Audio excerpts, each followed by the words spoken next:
There's two big umbrella topics I'm going to talk about today, a problem and a solution. Okay, and I discovered there's more to the problem with education that kind of meets all of our eyes.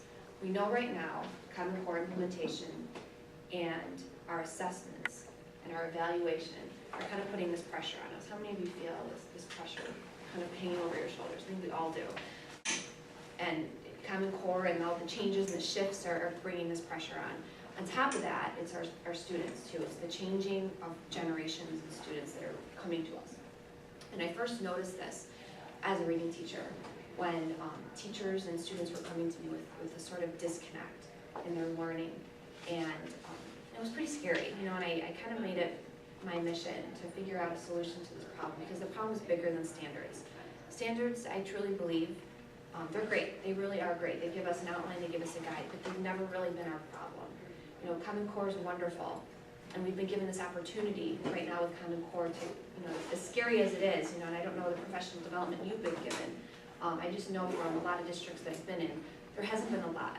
You know, there really hasn't been a ton. You know, they give you these ideas and some things to do with Common Core, but it's bigger than that. And with that, I kind of made it my mission to attach standards, and that's never going to go away. We are always going to have to meet standards. But what's going away right now is that idea of creative thinking. Okay, and I'm going to go much more in depth into this in a few moments. And I put this up here, don't teach creative thinking, allow it. And you'll see why later on. I just want you to keep this in mind throughout the entire talk. First began what I'm doing with innovative learning because of my husband. Okay, and my husband is a doctor, but it's not the type of doctor that you've probably ever met. How many of you have heard of functional medicine? And he started studying functional medicine, and I'll explain what that is in a minute. But what happened was, the ideas and the concepts from functional medicine I took and I transferred it into education. And I realized as I was reading a lot of his books and topics that it goes hand in hand. The way we view medicine is the same way that we view education. You know, kids come to us with needs, just like we go to our doctors with needs. Now, the thing that is really hard to grasp is, you know, we go to the doctor and we tell them, you know, a certain symptom, and right away, you know, our doctor has medication. Okay, here you go. You have this. This will solve it. This will take away the symptom. You know, and how many of you have had a doctor that really looked back and asked what was causing it? You know, what was causing that symptom? And my point is, not to get into that because it's a completely different topic, but what their field does is they solve the problems of any type of sickness by looking at what's causing it, because something causes cancer. We don't just get it. Something causes a thyroid disorder. We don't just get it. You know, we're not just the unlucky one that gets it. And that's what their field is discovering. And it's the same thing with the kids that come to us. Kids aren't just getting reading problems. They're not just getting special needs. Something is causing it. And granted, I come from a family of special education teachers. There are special needs where they do need special services. I'm talking about some of the, and there are ELL students that, you know, this is what we've been learning about today, that have language needs. But when you look at the big picture, something is causing a child not to learn. And that's our job.